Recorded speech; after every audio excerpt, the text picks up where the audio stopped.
Bonsoir à vous, chères téléspectatrices, amis téléspectateurs. Pour vous permettre de bien vous installer pour suivre attentivement l'histoire du jour, nous vous proposons un beau chant.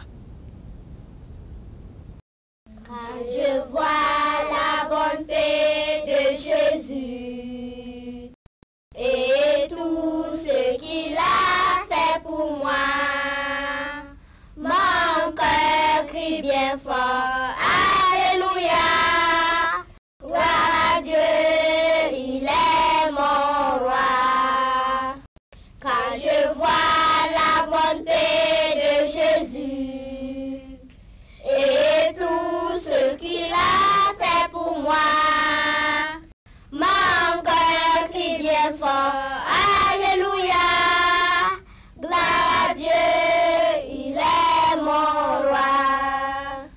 Quand je vois la bonté de Jésus et tout ce qu'il a fait pour moi, mon cœur crie bien fort, Alléluia, gloire à Dieu, il est mon roi. Un jour, Jésus a commencé à parler de choses étranges qui devaient lui arriver. Suivons l'histoire qui suit pour découvrir ce qu'il a dit à ses disciples.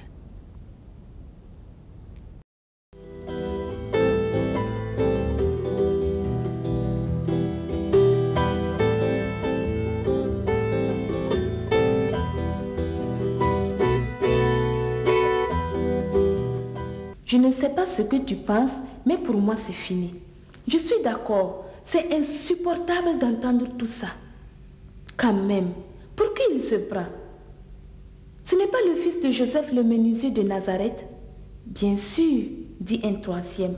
Nos chefs ne veulent même plus le voir. Pourquoi nous resterions avec lui?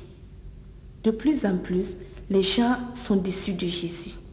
Ils croyaient qu'il serait différent, qu'il agirait autrement. Ils ont vu beaucoup de choses qu'il a fait. Il a guéri des malades. Ils pensaient qu'ils allaient agir comme un chef, qu'il combattrait les Romains, mais rien. Si Jésus ne fait pas très attention, nos chefs vont l'arrêter, se disent les Juifs. Finalement, seuls ses 12 disciples lui sont fidèles. Les autres s'éloignent de lui. Tout à coup, Jésus leur pose une question. « Et vous, ne voulez-vous pas aussi partir ?» Pierre répond en disant, « Seigneur, nous ne t'abandonnerons pas du tout. À qui d'autre irions-nous? Par les choses que tu nous as montrées et racontées, nous avons trouvé la vie éternelle et nous croyons fermement que tu es le Sauveur promis. » Comme toujours, Pierre a pu dire ce que les autres pensent.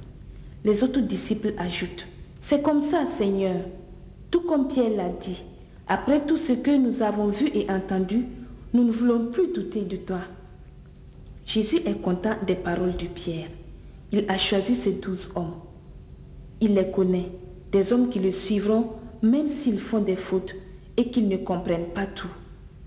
Quelques jours plus tard, Jésus et ses disciples partent au nord du pays, vers les montagnes de Hermon, dont le sommet est couvert de neige. Là-bas, les gens ne connaissent pas Jésus et les dirigeants de Jérusalem ne pourront pas l'arrêter facilement. Pendant qu'ils se reposent au bord de la route, Jésus pose encore une question.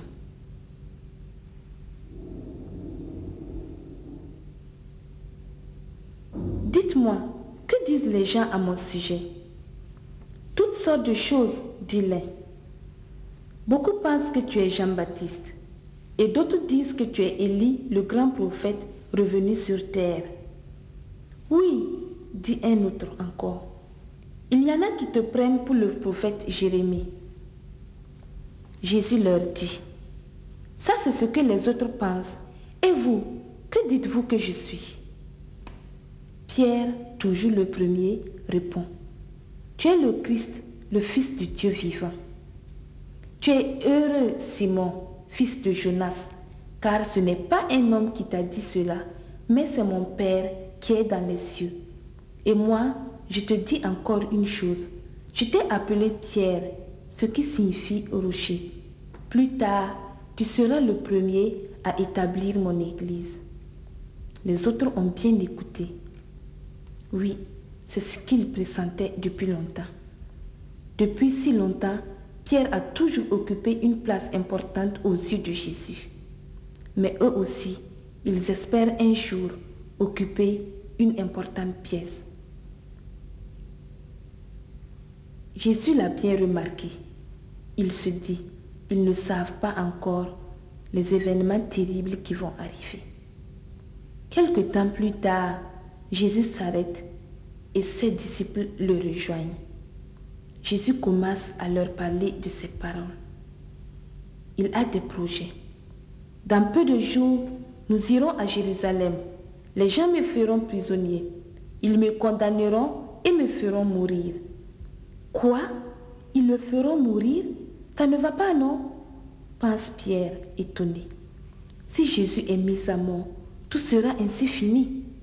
Tout ce que Jésus raconte, par exemple, qu'il reviendra à la vie après 3 jours, Pierre ne veut rien entendre de cela. Non, non, pas la mort, non Seigneur, pas la mort. Dieu ne permettra pas cela.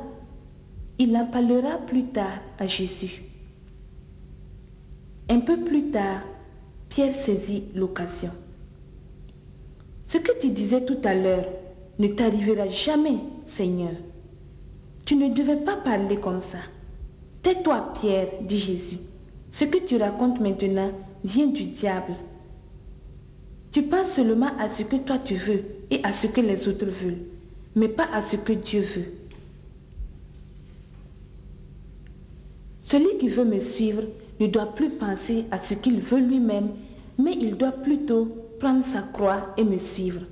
Car si tu abandonnes ta propre vie, tu trouveras la vraie vie que je donne.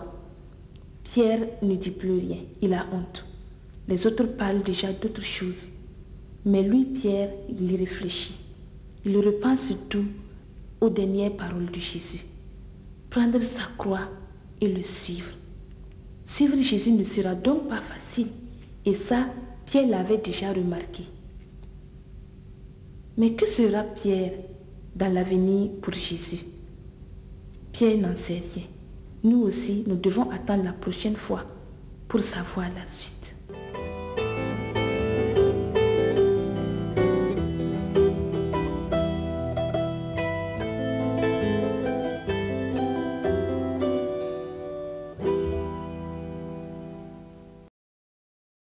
Chers amis, nous vous invitons maintenant à suivre un dernier chant.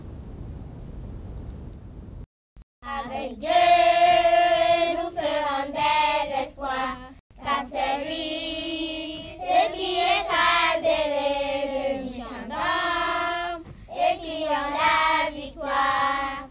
Oui, c'est roi, car Dieu a gagné le combat et libéré son peuple, sa parole a vaincu l'ennemi. La terre entière verra qu'avec Dieu nous ferons des espoirs, car c'est lui, ce qui est casé l'ennemi. Chantons et crions la victoire.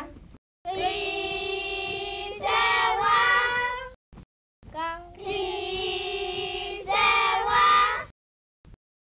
Christ est roi. 1, 2, 3, hey! Nous sommes à la fin de notre émission. Je vous dis au revoir et à très bientôt.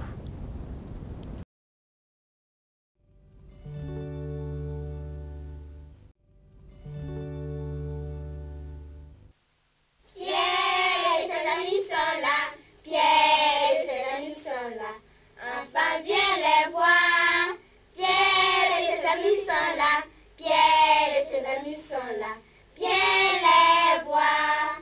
Pierre et ses amis sont là, Pierre et ses amis sont là. Enfin viens les voir. Pierre et ses amis sont là, Pierre et ses amis sont là. Viens les voir. Bonsoir à vous tous qui êtes devant vos téléviseurs en ce moment. Vous ne le regretterez pas, car l'histoire de ce soir est très splendide. Nous vous offrons un peu de musique avant de poursuivre.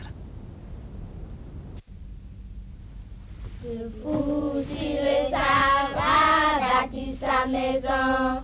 Le fou sur le sable a bâti sa maison. Le fou sur le sable a bâti sa maison. Et la tempête arriva.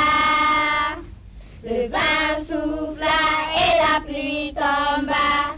Le vent souffla et la pluie tomba. Le vent souffla et la pluie tomba. Et la maison s'écoula. Le sable sur le roc a bâti sa maison. Le sable sur le roc a bâti sa maison. Le sable sur le roc a bâti sa maison. Et la tempête arriva. Le vent souffla et la pluie tomba. Le vent souffla et la pluie tomba. Le vent souffla et la pluie tomba. Et la maison résista. Amis, si Jésus vient bâtir sa maison. Amis, si Jésus vient bâtir sa maison. Amis, si Jésus vient bâtir sa maison. Et la tempête arrivera. Le vent soufflera et la pluie tombera. Le vent soufflera et la pluie tombera. Le vent soufflera et la pluie tombera. Et la maison résistera. Le voum, voum, voum et la chut. Le voum, voum, voum et la chut. Le voum, voum, voum et la chut. Et la maison résistera. Et la maison résistera. Et la maison résistera. Nous sommes bien heureux de vous savoir nombreux devant votre petit écran, attentifs à la merveilleuse histoire d'aujourd'hui. Nous avons pour vous une histoire vraiment spéciale. Elle est sur les taxes. Les prêtres et les chefs des synagogues vont poser une question à Pierre, essayant ainsi d'attirer Jésus dans un piège. Bonne écoute à vous.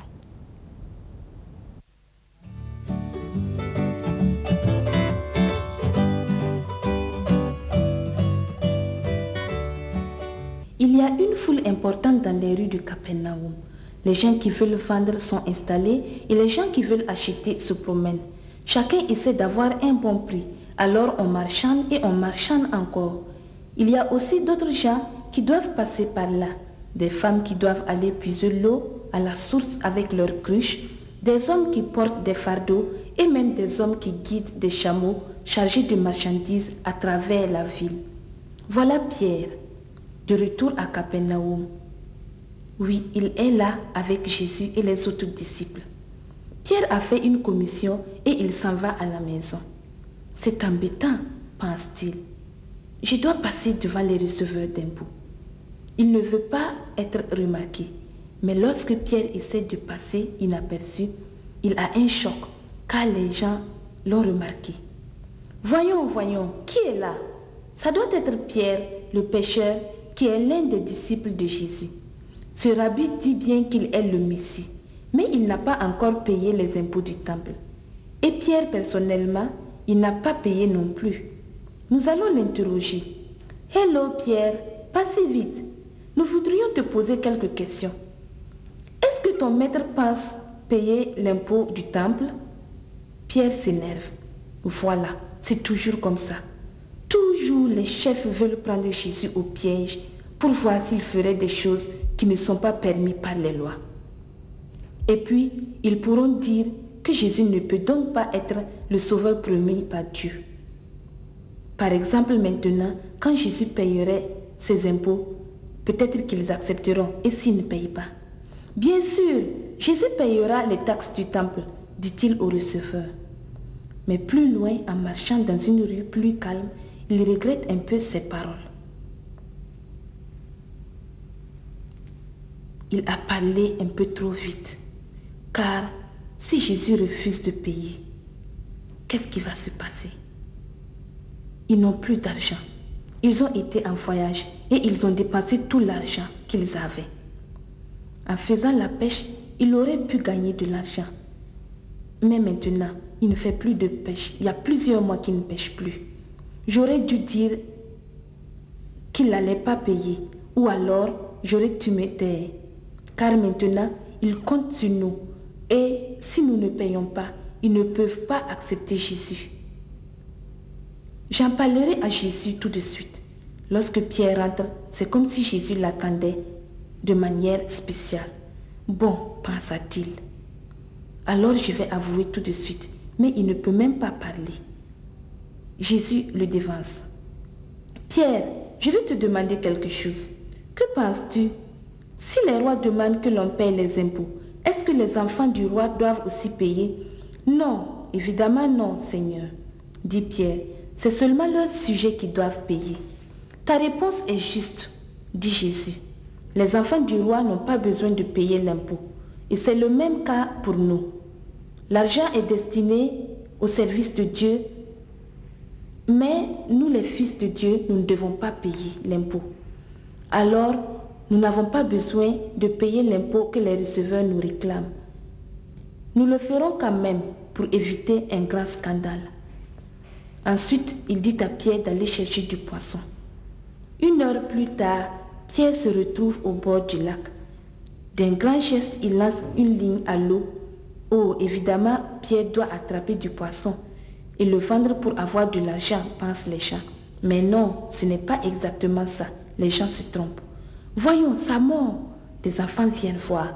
Lentement, pour ne pas casser la ligne, Pierre rentre le poisson qui se débat.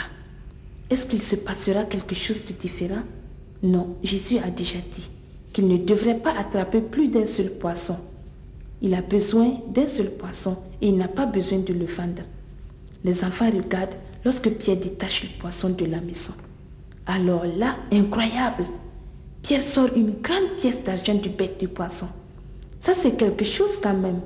Cette pièce d'argent a une valeur exacte pour payer l'impôt pour 2 personnes seulement. Les enfants sont tout étonnés. Ah, quelqu'un a certainement fait tomber à l'eau cette pièce et puis le poisson l'a mangée. Quelle coïncidence, monsieur! Mais Pierre sait que ce n'est pas une coïncidence. Jésus lui avait dit exactement comment cela se passerait. Dans le bac du premier poisson, il l'attraperait et il y aurait une pièce d'argent qui suffirait pour payer l'impôt. Au marché, les receveurs de taxes sont très étonnés lorsque Pierre vient et qu'il a le visage souriant, resplendissant et même triomphant. Il tient là une pièce dans sa main. Voilà, pour le maître et pour moi. En fait, ils n'auraient pas pensé que Jésus payerait. Ils ne peuvent pas alors l'accuser maintenant.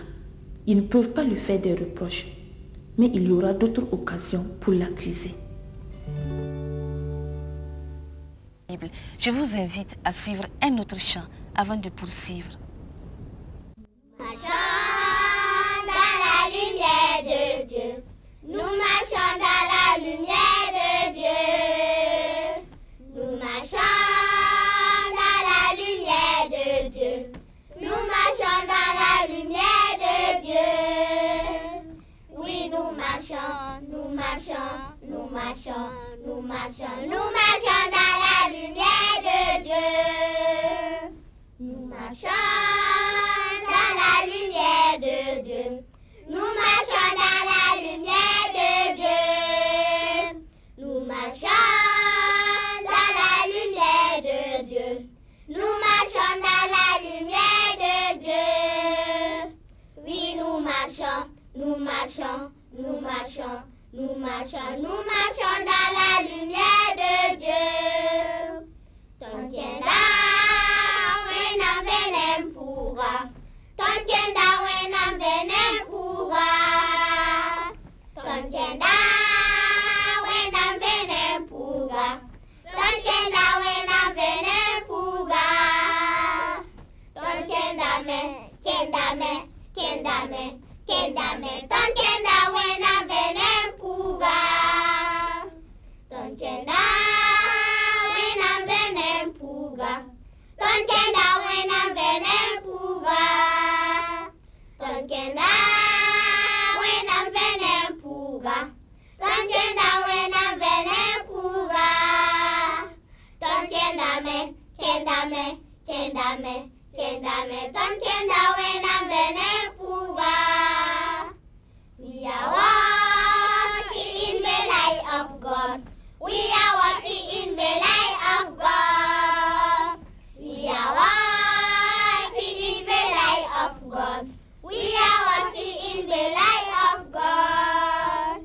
We are walking, walking, walking, walking. We are walking in the light of God. We are walking in the light of God. We are walking in the light of God. We are walking in the light of God. We are walking in the light of God. We are walking, walking, walking, walking. We are walking in the light of God. Que Dieu vous bénisse. À très bientôt. Au revoir.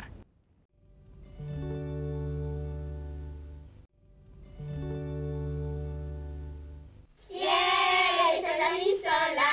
Pierre et ses amis sont là. Enfin, viens les voir. Pierre et ses amis sont là. Pierre et ses amis sont là. Viens les voir. Pierre et ses amis sont là. Pierre et ses amis sont là. Enfin, viens les voir. Pierre et ses amis sont là. Pierre et ses amis sont là. Viens les voir. Bonjour les amis, comment allez-vous? Je suis très heureuse que vous soyez avec nous. J'espère que vous suivez avec attention les histoires de Pierre avec Jésus. Je vous invite à suivre un chant avant de poursuivre dans notre programme. Je te chante une mélodie, Seigneur. Je te chante une mélodie, Seigneur. Je te chante une mélodie, Seigneur. Alléluia, gloire à toi, Seigneur. Alléluia, alléluia, gloire à toi, Seigneur. Alléluia, alléluia, gloire à toi, Seigneur. Alléluia, alléluia, gloire à toi, Seigneur. Alléluia, gloire à toi, Seigneur. Jésus-Christ, Jésus-Christ, c'est vraiment ressuscité. Jésus-Christ, Jésus-Christ, c'est vraiment ressuscité. Jésus-Christ, Jésus-Christ, c'est vraiment ressuscité. Alléluia, gloire à toi, Seigneur. Alléluia, alléluia, gloire à toi, Seigneur. Alléluia, alléluia, gloire à toi, Seigneur. Alléluia, alléluia, gloire à toi, Seigneur. Alléluia, gloire à toi, Seigneur. Par son nom, nous aimons la victoire. Par son nom, nous avons la victoire. Par son nom, nous avons la victoire. Alléluia, gloire à toi, Seigneur. Alléluia, alléluia, alléluia, gloire à toi, Seigneur. Alléluia, alléluia, gloire à toi, Seigneur. Alléluia, alléluia, gloire à toi, Seigneur. Alléluia, gloire à toi, Seigneur. Tous unis, nous aimons Jésus-Christ. Tous unis, nous aimons Jésus-Christ. Tous unis, nous aimons Jésus-Christ. Alléluia, gloire à toi, Seigneur. Alléluia, alléluia, alléluia, gloire à toi, Seigneur. Alléluia, alléluia, gloire à toi, Seigneur. Alléluia, alléluia, gloire à toi, Seigneur. Alléluia, gloire à toi, Seigneur. Aujourd'hui, nous allons vivre une nouvelle aventure avec un homme appelé Jairus. Cet homme semblait impatient de rencontrer Jésus afin de lui demander un service très urgent. Mais dans les rues de Capernaum, Jairus ne parvient pas à se hâter car il y avait beaucoup de gens autour de Jésus et dans la rue. Suivons ensemble cette histoire. À tout de suite.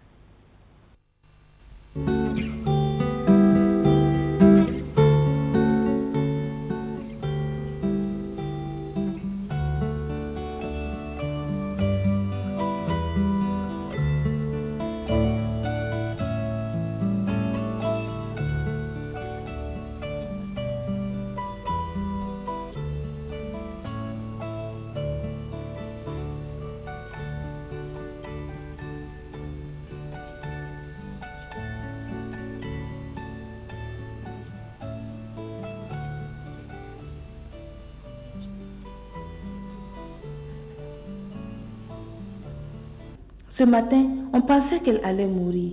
C'est pour cela que Jairus court vers la rive du lac pour voir si Jésus était rentré. Est-ce qu'il l'atteindra à temps? Oui, il a réussi. Jairus s'est mis à genoux devant Jésus.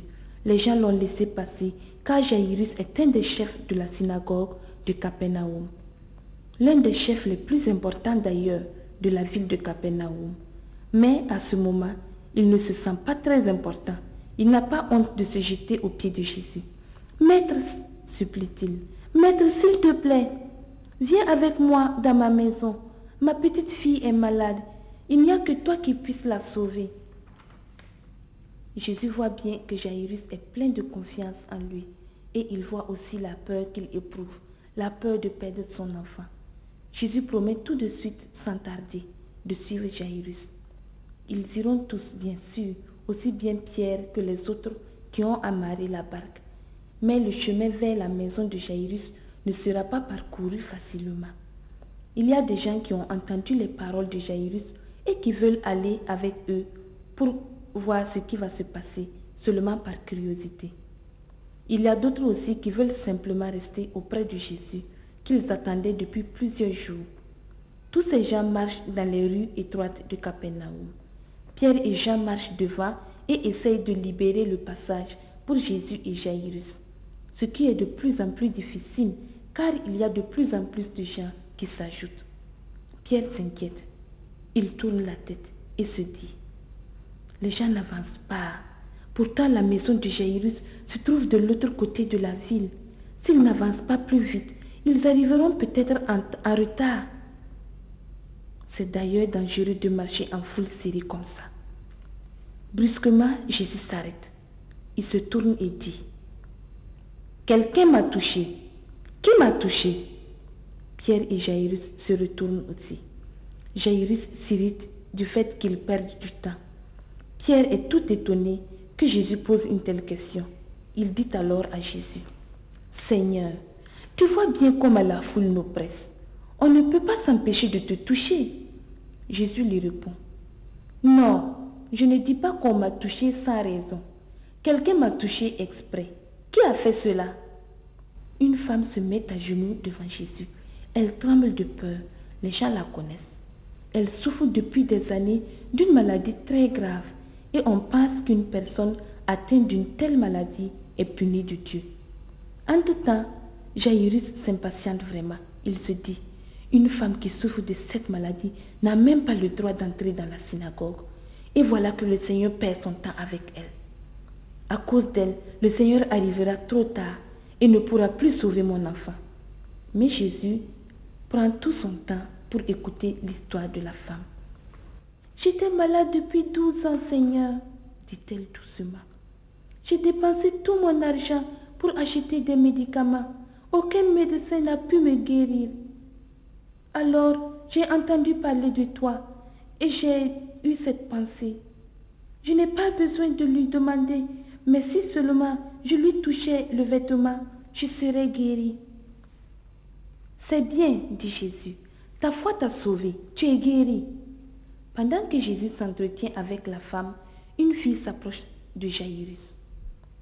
Elle crie: c'est trop tard! Maître, c'est trop tard! Cette fille travaille chez Jairus. Ses yeux sont pleins de larmes. Elle dit encore: c'est trop tard! Monsieur, votre fille est morte. Ce n'est plus nécessaire que le maître vienne. Jairus est hors de lui-même. Il cherche du secours. Elle est morte? Alors il n'y a plus d'espoir du tout. Et Pierre se dit: c'est ce que je craignais tout à l'heure. Si nous nous étions pressés, voilà maintenant. On ne peut plus la sauver, elle est morte. Si on était encore plus rapide, les choses se seraient passées autrement. Jésus a entendu cela. Mais lui, il encourage Jairus. Ne crains pas, Jairus, dit-il. Crois seulement. Continuons, allons à la maison. En arrivant dans la maison de Jairus, les gens se demandent: croire? À quoi ça sert? Si la fille est morte, il est bien trop tard. Mais Jésus ne semble pas s'inquiéter. Il agit comme si la fille vivait encore. Il amène avec lui ses 3 amis les plus proches, Pierre, Jacques et Jean, et ils entrent dans la maison de Jairus. Dans la maison, tout est triste. Il y a de la musique de flûte et des chanteurs, des gens qui se lamentent, qui pleurent, qui crient. Partout, il y a des larmes sur les visages. Jésus ne veut pas qu'il fasse tant de bruit. Alors il dit, « Cessez de pleurer et de faire du bruit. La fille n'est pas morte, elle dort. » Et Pierre se dit, « Comment? Comment pense-t-il ainsi? Comment peut-il parler de cela? On sait que l'enfant est morte. » Pierre ne sait pas que mourir est différent pour Jésus que pour lui.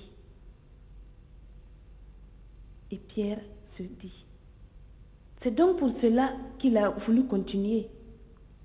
Confus, tendus, aux sentiments mélangés, Pierre et les autres entrent avec Jésus dans la chambre où la fille est couchée. Ils observent Jésus lorsqu'il s'approche de la fille, lui prend la main et dit, « Fille, lève-toi !» Et puis, l'incroyable arrive. La fille se lève, elle vit, elle regarde Jésus sans comprendre. Jairus et sa femme, qui étaient aux cheveux, poussent de grands cris de joie. Leur enfant est revenu à la vie. Pierre aussi ne croit pas ses yeux. Il a assez souvent vu Jésus guérir des malades, mais quand même, il n'a jamais imaginé qu'il pouvait ressusciter des morts. Jésus est donc plus fort que la mort. Mais Pierre verra bien d'autres miracles encore. La prochaine fois, nous verrons que Jésus est même le maître des forces de la nature. Viendras-tu regarder avec nous?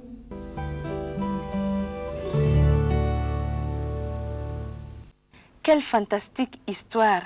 Bonsoir les amis. Bonsoir, Tanti. Comment vous portez-vous aujourd'hui? Bien. D'accord, moi aussi je vais bien. Merci. Je vous invite maintenant à aller suivre un chant avec nos chers amis. Adorons-le, adorons-le, Seigneur. Adorons-le, adorons-le, Seigneur. Adorons-le, Seigneur. Alléluia, alléluia. Adorons-le, Seigneur. Alléluia, alléluia. Acclamons-le, acclamons-le, Seigneur. Acclamons-le, acclamons-le, Seigneur. Acclamons-le, Seigneur. Alléluia, alléluia. Acclamons-le, Seigneur. Alléluia, alléluia. Élevons-le, élevons-le, Seigneur. Élevons-le, élevons-le, Seigneur. Élevons-le, Seigneur. Alléluia, alléluia. Élevons-le, Seigneur. Alléluia, alléluia. Magnifions-le, magnifions-le, Seigneur. Magnifions-le, magnifions-le, Seigneur. Magnifions-le, Seigneur. Alléluia, alléluia. Magnifions-le, Seigneur. Alléluia, alléluia.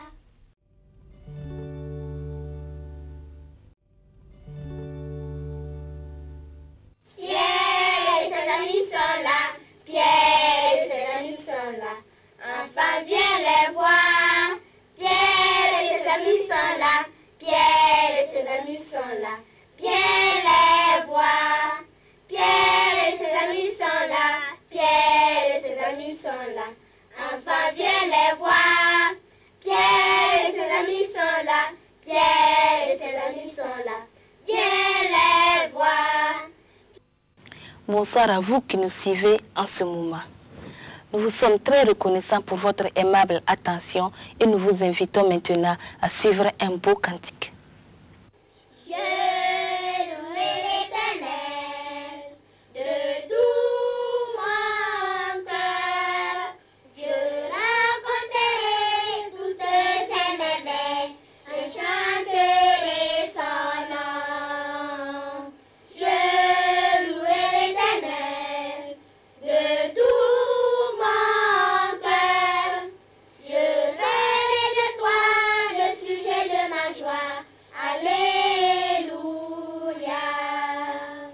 Je louerai l'Éternel de tout mon cœur. Je raconterai toutes ses merveilles. Je chanterai son nom. Je louerai l'Éternel de tout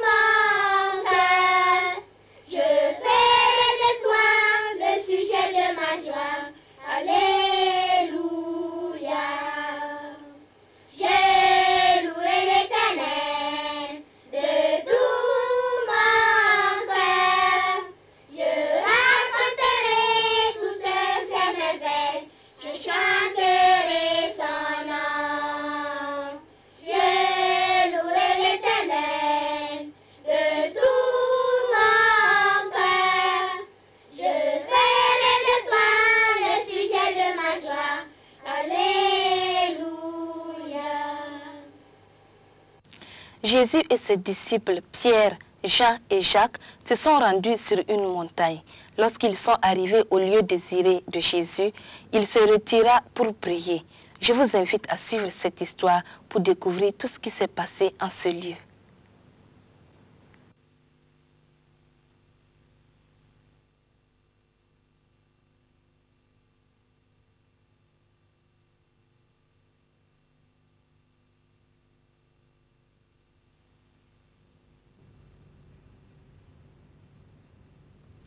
Jésus et ses disciples sont toujours en voyage dans le nord d'Israël.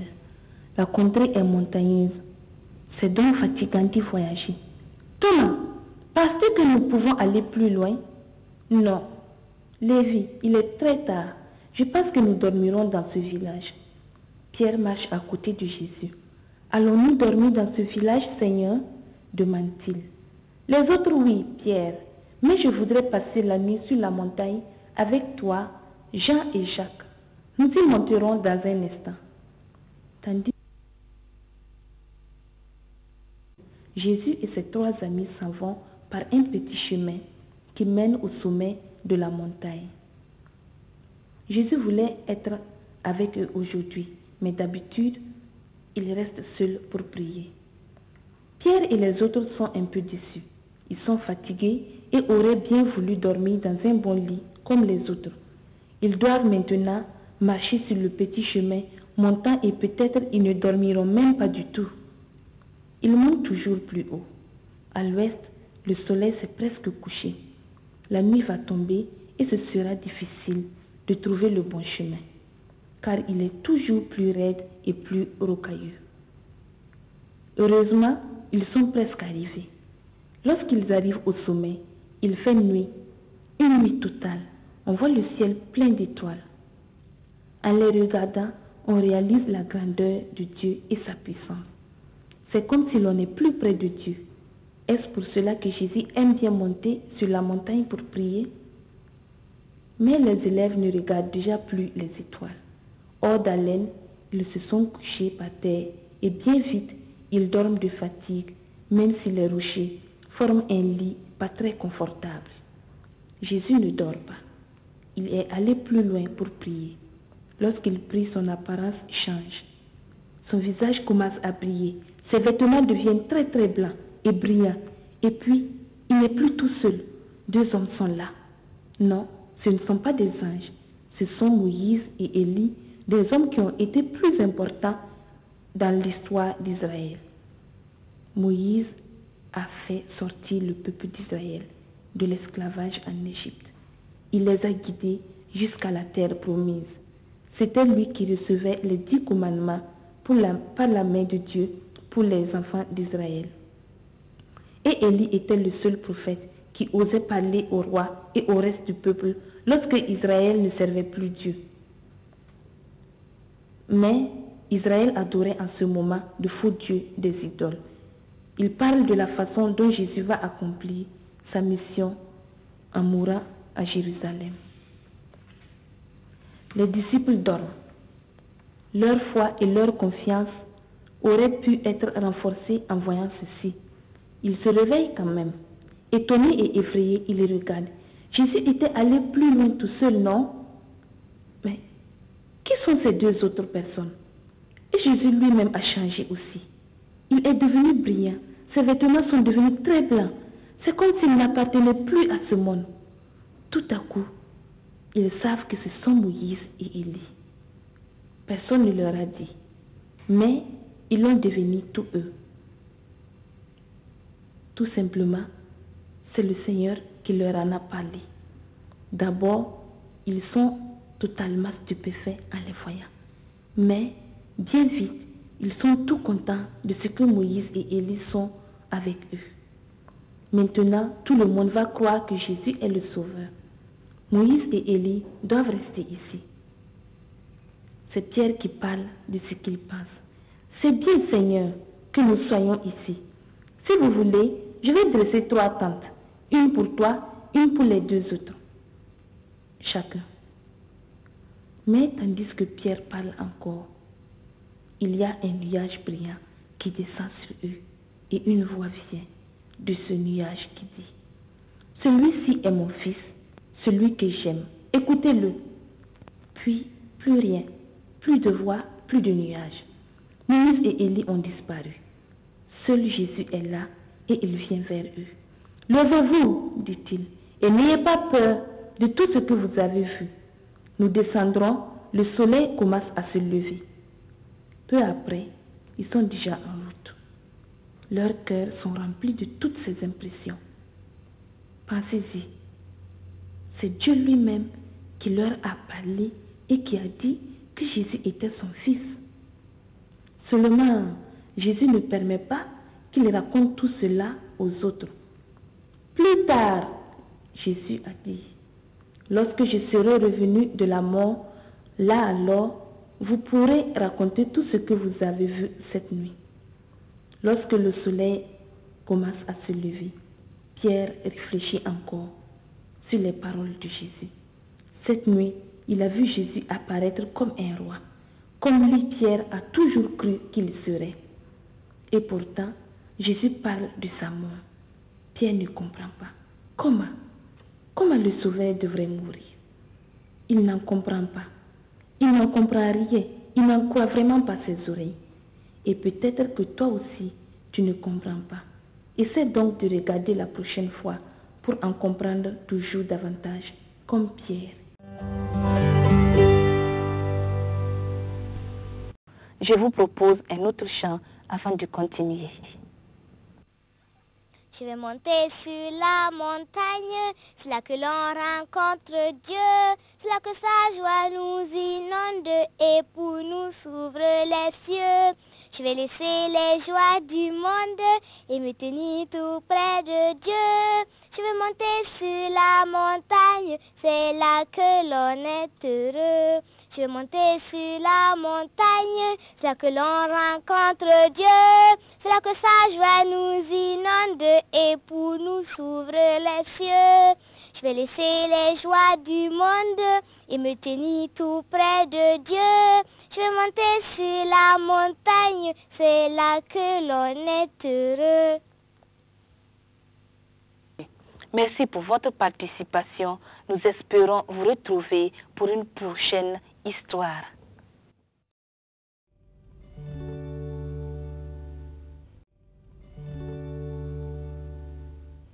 Pierre et ses amis sont là, Pierre et ses amis sont là. Enfin viens les voir.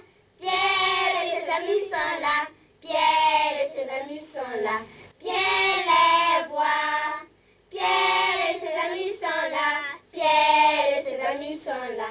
Enfin viens les voir. Pierre et ses amis sont là, Pierre et ses amis sont là. Viens les voir. C'est avec un grand plaisir que nous vous retrouvons encore ce soir pour une très belle histoire. Nous espérons que vous vous portez bien et que vous passerez d'agréables moments à notre compagnie dans la présence de Dieu. Nous vous invitons à suivre un chant avant de poursuivre dans notre programme.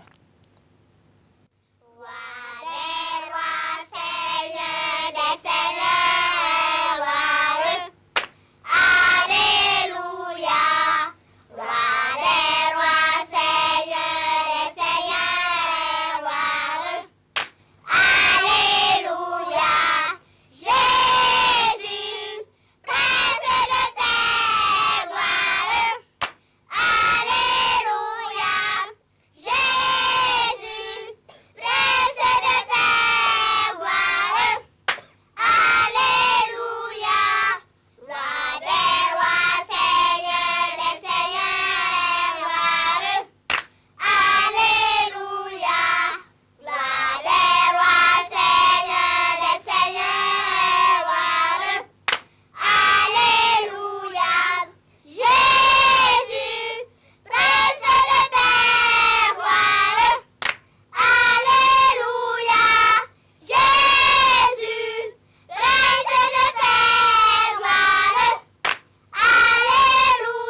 Ce soir, Jésus nous enseignera sur le pardon. Dans la vie avec Jésus-Christ, il nous faut apprendre à toujours pardonner. Il nous faut pardonner même quand cela nous semble très difficile, quand nous nous sentons vraiment très offensés. Il nous faut pardonner si nous voulons réellement hériter du royaume des cieux. Que Dieu vous bénisse dans la suite de cette émission.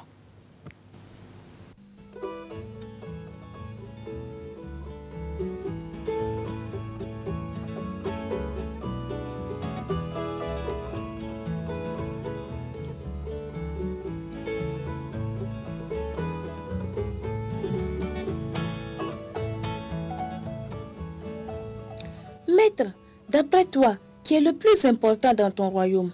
Maître, comment puis-je avoir la vie éternelle?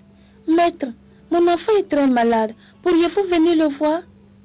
Maître, maître! Partout, le maître est harcelé de questions.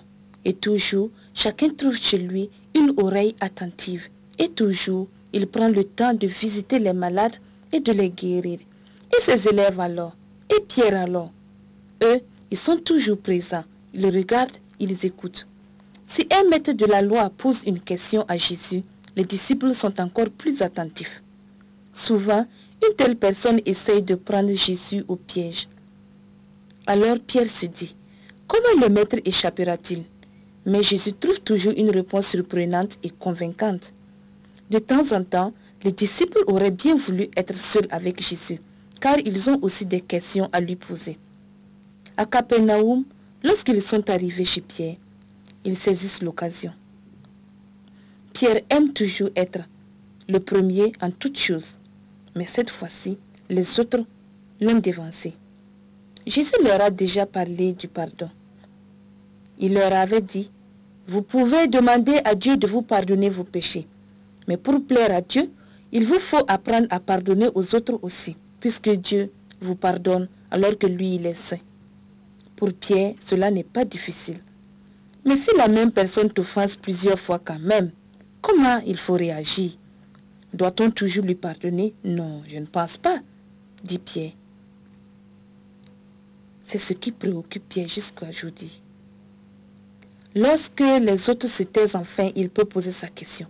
Seigneur, dit-il, si quelqu'un te fait du mal chaque fois, combien de fois dois-tu lui pardonner? 7 fois? Non, Pierre, dit Jésus, non pas 7 fois, mais 70 fois 7 fois. Pierre s'étonne. 70 fois 7 fois. Alors là, ça fait 490. Non. Est-ce vraiment ce que Jésus veut dire? Non, je ne pense pas. Jésus se rend compte que ses amis se posent des questions. Je vous expliquerai cela par une histoire, dit-il. C'est ce que Jésus a l'habitude de faire. Auprès de Dieu, les choses se passent comme chez un roi. Un roi, un jour, contrôle ses gouverneurs. Il contrôle si ses gouverneurs lui doivent de l'argent ou pas. Ces gouverneurs sont responsables d'une partie du pays au nom du roi. Ils veillent à la bonne marche de toutes choses, à l'ordre de la justice et à ce que les gens payent leurs impôts. Un jour, le roi et le ministre de Finances contrôlent les comptes.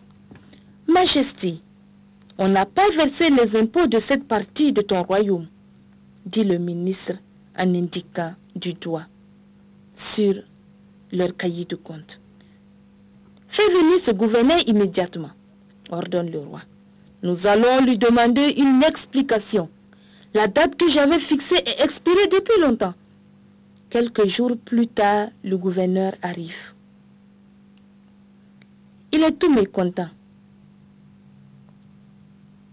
car il doit avouer qu'il ne peut pas trouver l'argent des impôts. Il expliqua vaguement qu'il a eu quelques difficultés, puis il s'excuse. Mais le roi ne veut rien entendre. « Tu as été négligent, dit-il au gouverneur, tout rudement. Tu ne peux plus être à mon service. Il n'y a qu'une possibilité que je vois. Je te ferai rembourser ces 10 milliards de francs que tu me dois.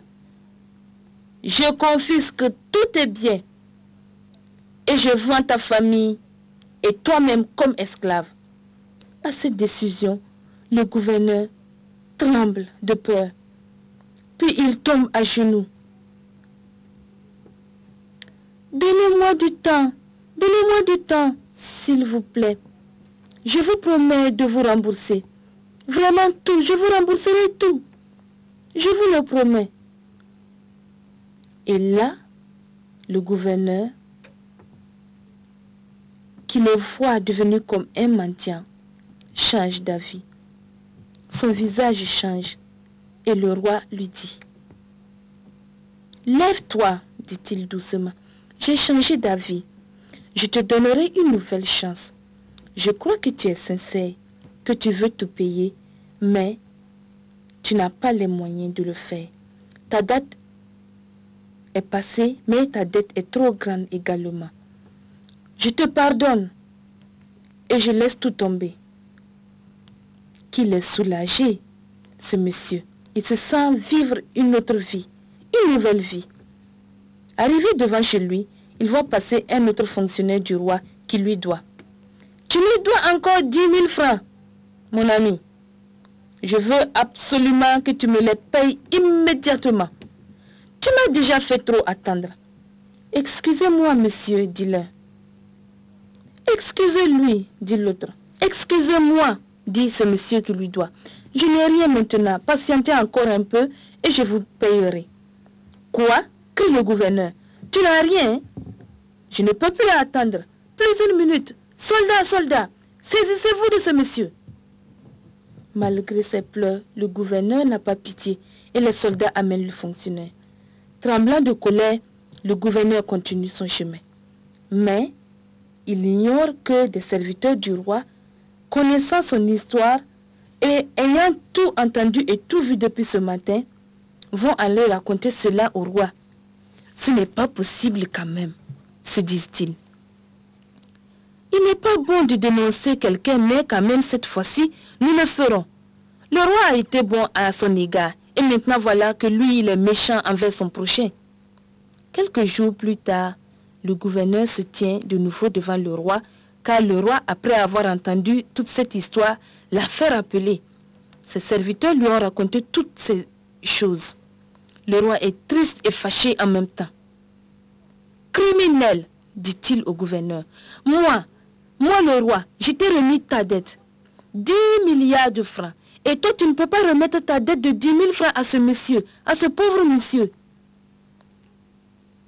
Aujourd'hui, il a beau supplier et pleurer, le roi n'a plus pitié de lui.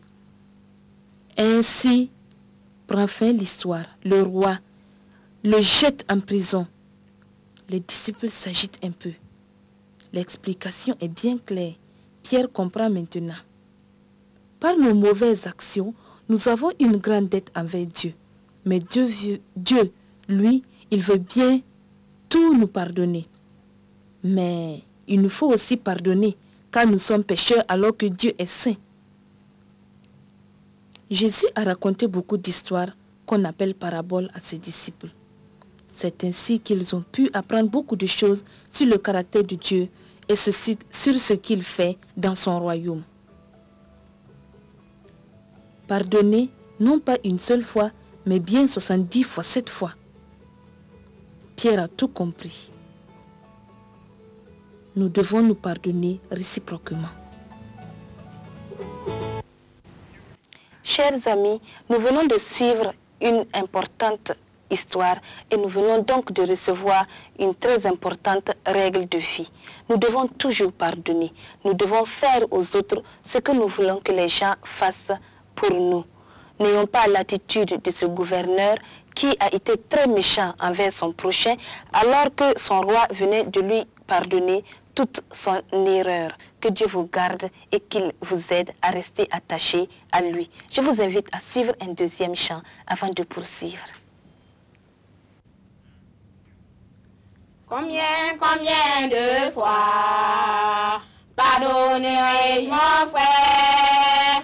Jésus le recommande. 70 fois 7, combien de fois il m'a giflé à la joue et je lui ai pardonné.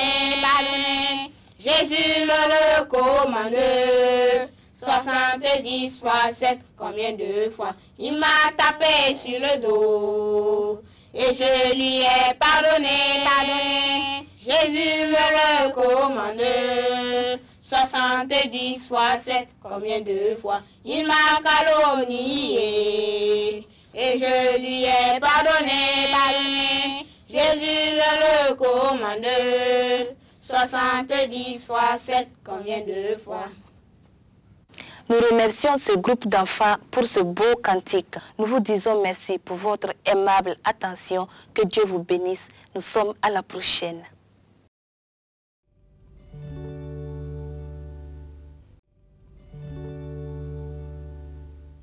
Pierre et ses amis sont là. Pierre et ses amis sont là. Enfin, viens les voir. Pierre et ses amis sont là. Pierre et ses amis sont là. Viens les voir. Pierre et ses amis sont là. Pierre et ses amis sont là. Enfin, viens les voir. Pierre et ses amis sont là. Pierre et ses amis sont là. Viens les voir. Chers amis, bonsoir. Nous sommes très heureux de vous avoir en notre compagnie. Que Dieu vous bénisse pendant ces moments que nous allons passer ensemble. Nous vous invitons à suivre un chant avant de continuer. Jésus appelle tous les petits enfants. Jésus appelle tous les petits enfants. Jésus appelle tous les petits enfants. Tous les petits enfants de venir. Un petit, deux petits, trois petits enfants, quatre petits, cinq petits, six petits enfants, sept petits, huit petits, neuf petits enfants, tous les petits enfants de venir. Jésus appelle tous les petits enfants. Jésus appelle tous les petits enfants. Jésus appelle tous les petits enfants. Tous les petits enfants de venir.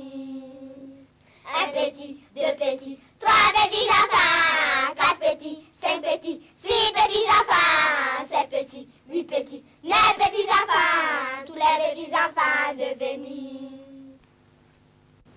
Après avoir écouté Jésus les enseigner, des femmes cherchent à amener vers lui leurs enfants afin qu'ils les touchent et les bénissent. Mais les disciples, voyant des femmes avancer avec leurs enfants, essayent de les en empêcher. Et Jésus, qui observait tout, réagit. Suivons donc. À tout de suite.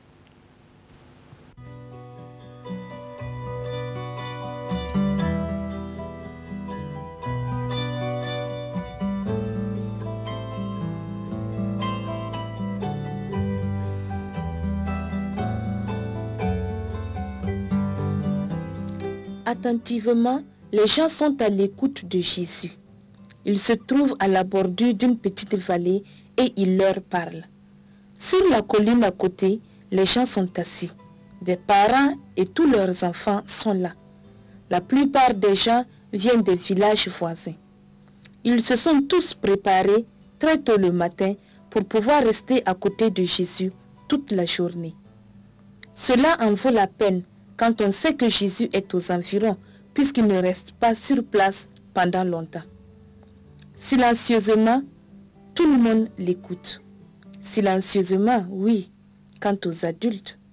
Mais quant aux enfants, eux, ils ne peuvent pas rester silencieux. Ils courent et ils grimpent par-ci et par-là. Il y en a qui sont restés en arrière pour regarder soit une bête ou un caillou spécial. Mais maintenant, ils n'ont pas le droit de bouger. Est-ce que cela est possible pour les enfants? Non, évidemment pas. Un petit garçon, lui, a remarqué un coléoptère dans l'herbe. À l'insu de ses parents, il fait 4 pattes pour voir où cette bête est allée se cacher.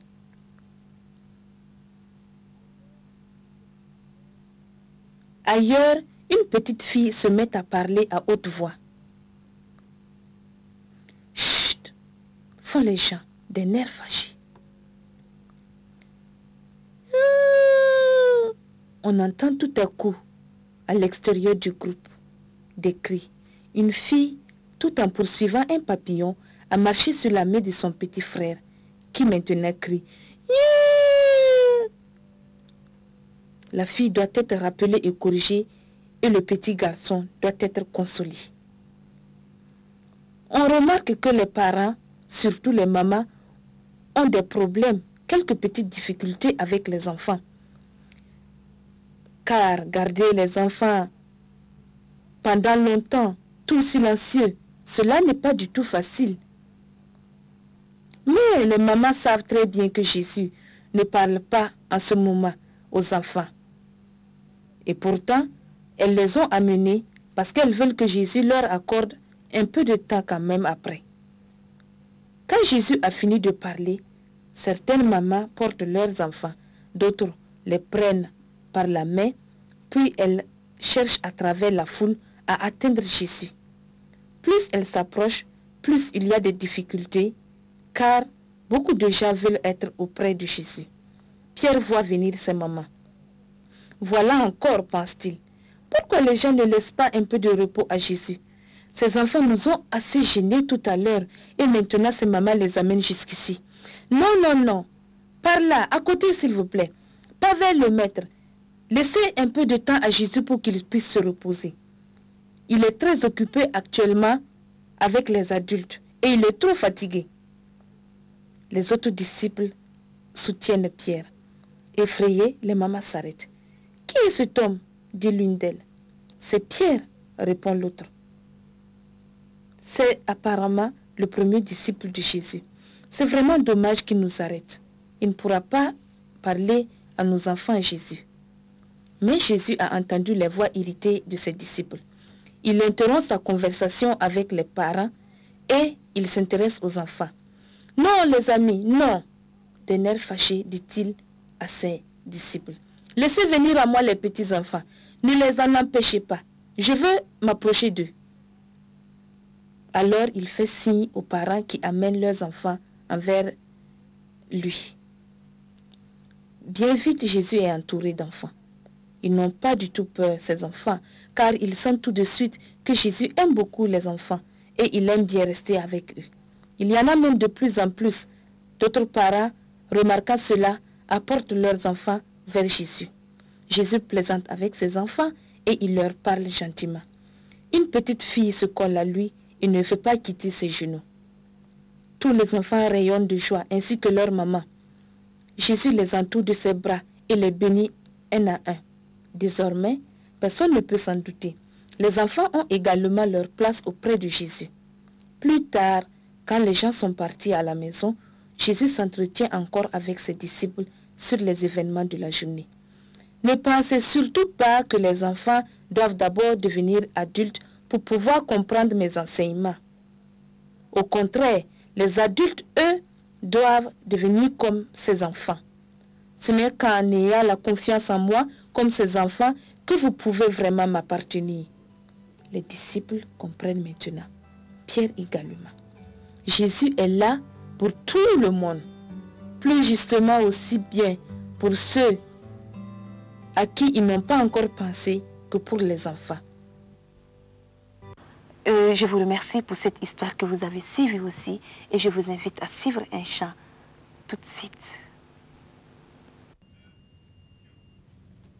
Merveilleux, merveilleux, Jésus est pour moi. Conseiller, Dieu puissant, prince de la paix. Il me sauve, il me lave de tous mes péchés. Merveilleux est mon sauveur, mon Dieu, mon roi. Merveilleux, merveilleux, Jésus est pour moi. Conseiller, Dieu puissant, prince de la paix. Il me sauve, il me lave de tous mes péchés. Merveilleux est mon sauveur, mon Dieu, mon roi. Merveilleux, merveilleux, Jésus est pour moi. Conseiller, Dieu puissant, prince de la paix. Il me sauve, il me lave de tous mes péchés. Merveilleux est mon sauveur, mon Dieu, mon roi. Chères téléspectatrices, amis téléspectateurs, je vous remercie pour votre fidélité. Excusez-moi, que Dieu vous bénisse. Nous sommes à la prochaine.